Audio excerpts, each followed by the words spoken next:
but I get to introduce Mimi. Okay, so Mimi Kennedy is beyond description. She is a magnificent activist, and I refer to her as Bridget because she is Irish, as you might guess, and she has been in. I looked at your film list; it's fantastic. Yeah, you've been in a lot of great movies. So she's most recently in Mom, playing a magnificent, really. I mean, a great character that only you could do. Really, I mean, you have so much empathy and wisdom and grace and charisma. I mean, it's a magnificent. And she is in Midnight in Paris, totally out of character. The character you played in Midnight in Paris is exactly the opposite of who you are. And you pulled it off tremendously. But she is as committed and as brilliant and articulate and effective as any activist I have ever met. So Mimi Kennedy, I can't say more than that. It's wonderful, and speak your heart out. Thank you, Harvey. Sluggo and Bridget. That's our nicknames. Wow, I have notes, because it's been a pandemic, and it's been a long time since we've been together, and I've been able to address a crowd live. And I, like many, have been reflecting during the pandemic, and I wanted to get my thoughts together and be very specific about what I talked about today. And several drafts later, I don't know if I have exactly what I wanted to say, but my heart is in this, and thank you for listening. I want to welcome everybody who's going to listen online. I want to thank Jan and Jerry for hosting us again. This is really hallowed ground where many a progressive action has taken root, and here we are again, thank God.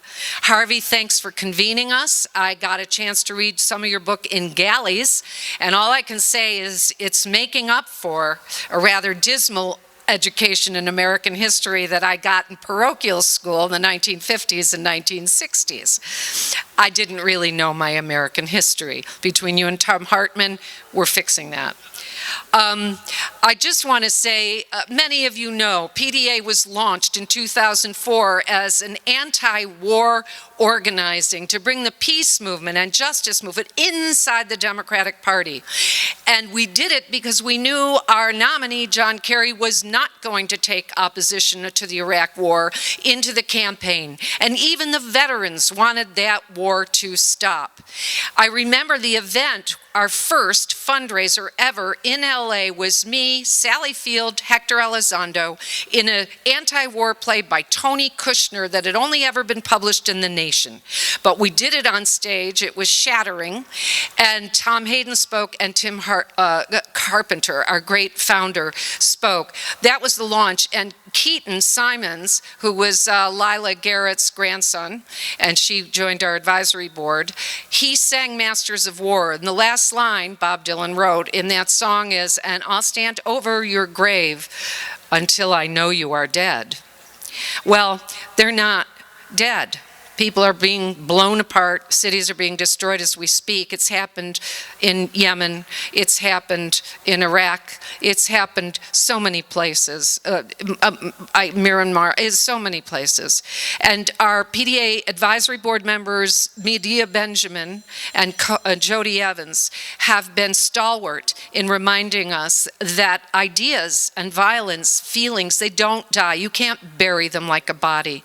So you have to be creatively nonviolent with your life and your time and your energy to oppose those ideas every time they surface again and try to stop the expression of those ideas in violence that does murder bodies and that does create more hate.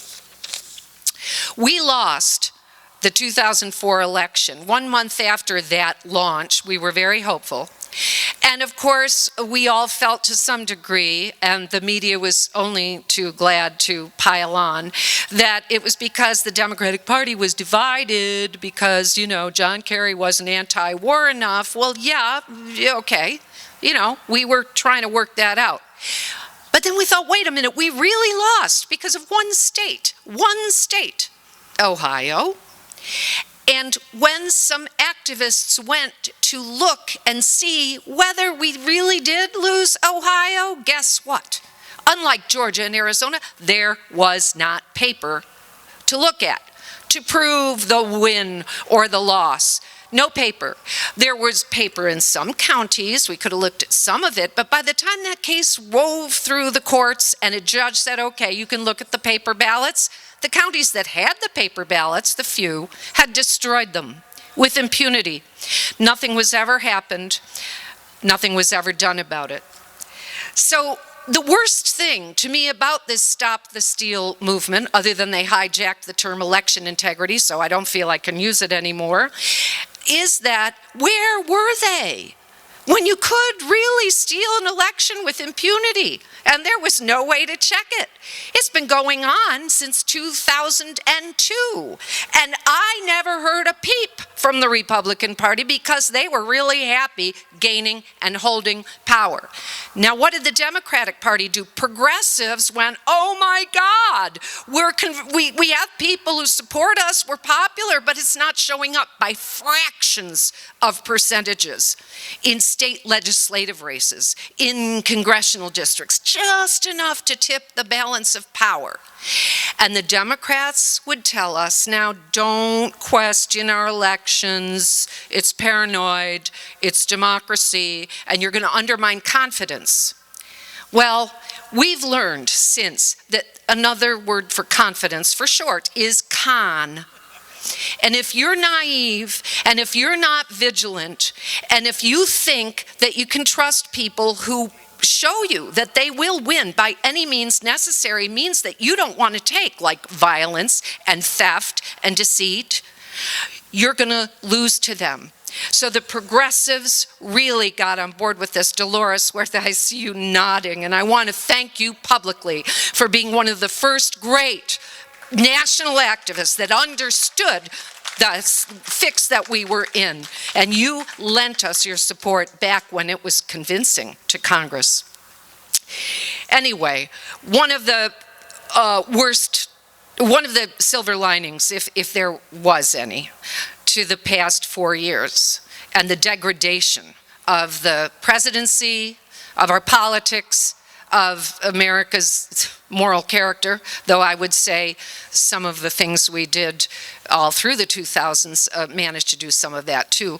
Well, it was that in the ruthless behavior of the executive and a Supreme Court that wanted a unitary executive and a Congress that didn't want to do anything but follow the commands of this unitary executive, we saw what ruthlessness was. And I think during this pandemic, Republicans have had a chance to reflect. They even want honest elections now because they understand without them, their sins will catch up with them and they will be consigned to the dustbin of history. My father was a Republican. All right. One of the things that we see, progressives, by the way, unlike Stop the Steal, where they were nowhere to be seen. We were in the courts.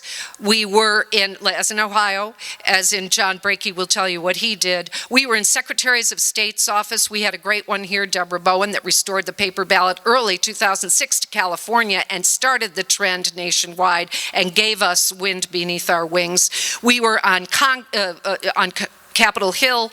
We were everywhere begging people to see we need to restore paper ballots or we're going to lose the republic.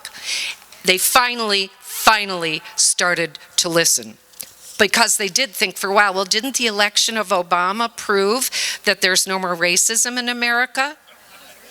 That kind of naivete was what allowed the Republican Party to pack the Supreme Court with the people that gutted the Voting Rights Act. Chief Justice Roberts says there's no more racism in America. Look, we have an African American president. That was done by these tiny incremental shifts in paperless elections, and our party, unfortunately, stood by with too much trust when that happened, and progressives were brave in being smeared and ridiculed and rejected when we tried to restore the paper ballot, but we got it back. So we have an infrastructure now that we can use to make the people's voice be heard. Now what do we see? Because the only way that you can suppress a real majority from showing up in election results is with paper ballots, making sure that paper ballots aren't cast by the majority. We have to make the majority look like the minority and the minority look like the majority. And now they have to do it old school, the old racist way. Really stop people from voting. It was easier inside the computer. It was clean. There was nothing to prove the lie. It was great, you know?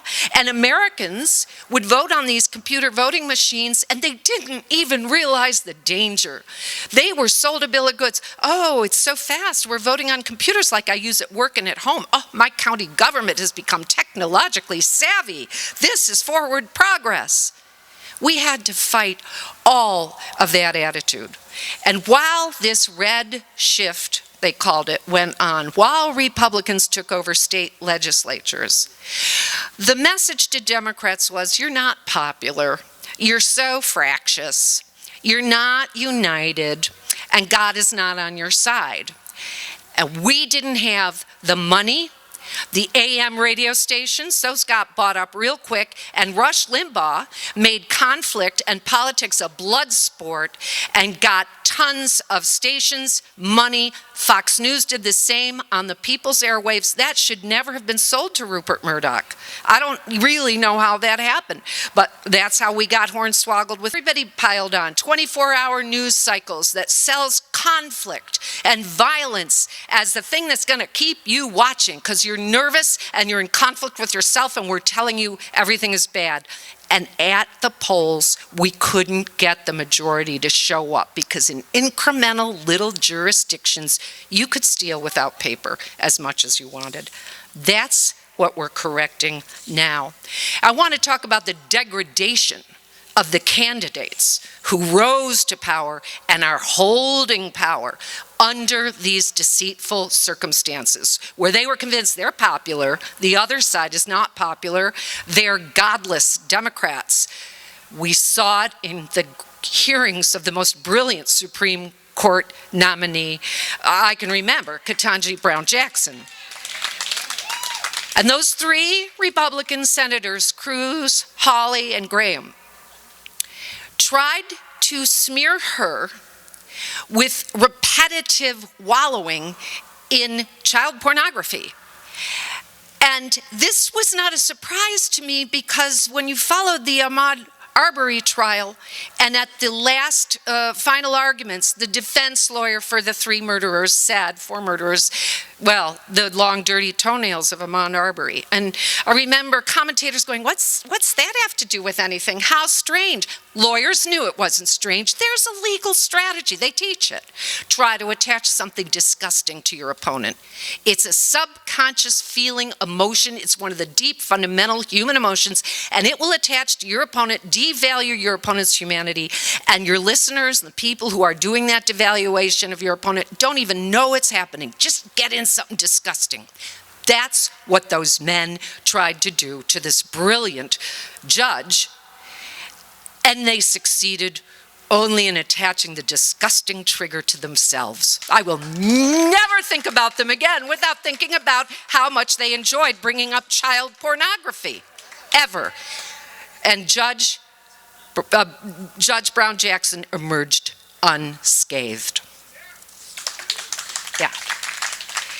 So if the Republicans gave a damn about children, they'd have passed the Build Back Better Act. Yeah, they were so worried about the cost, but they're not worried about the cost during the tax cuts or during a war or during gun violence, discussions of how much that's costing us. They're just worried when it comes to helping families and children. So I want to blanket the media this year with the message that it's Democrats who protect children because we've wanted all along to protect the planet. You know, I weep when I see tornadoes taking out whole communities in the heartland, or when I see floods making river areas and coastal areas uninhabitable, and now the parched farms because it's too hot and the water has gone to fracking. There were people who were trying to spare us this. They were trying to prevent it. They saw it coming, they believed the science, and they brought it into their campaigns, and they got defeated by this message that we're godless and we want to destroy the purity of the nation and its children. Wrong.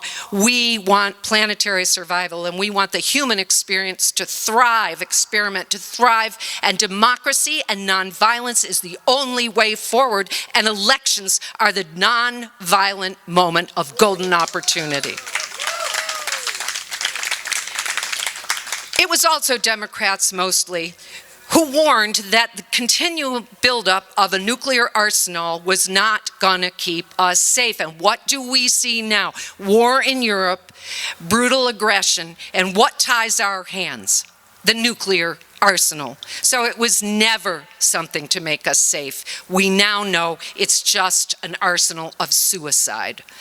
We tried to warn, we've wasted a lot of money, and diplomacy is the only way forward. I know that diplomatic solutions don't please everybody, but it gives us time to raise children and to educate ourselves and to reflect the way the pandemic gave us time to reflect if we were lucky enough to survive it, on what it means to see human development, to see our loved ones thrive, or struggle even, but in our own homes where we love them and we learn from them as to how to live without violence. So that's my last thing.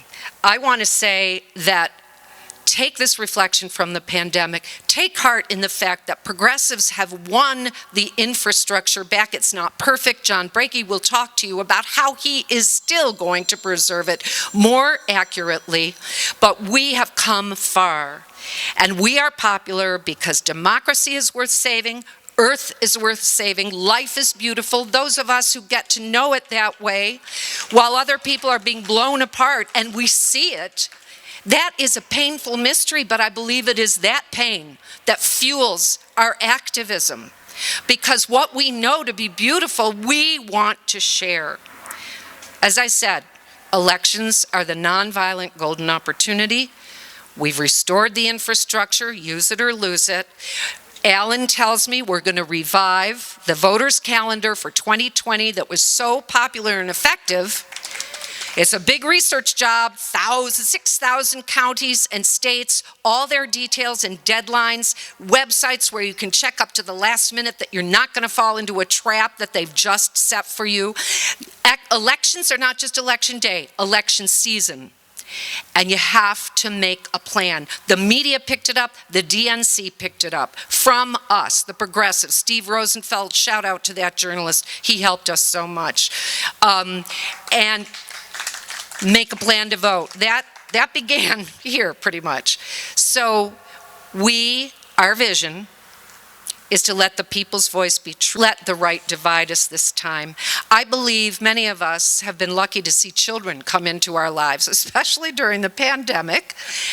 And I believe that babies come into the world thinking they've won the lottery, regardless of their circumstances. This is it.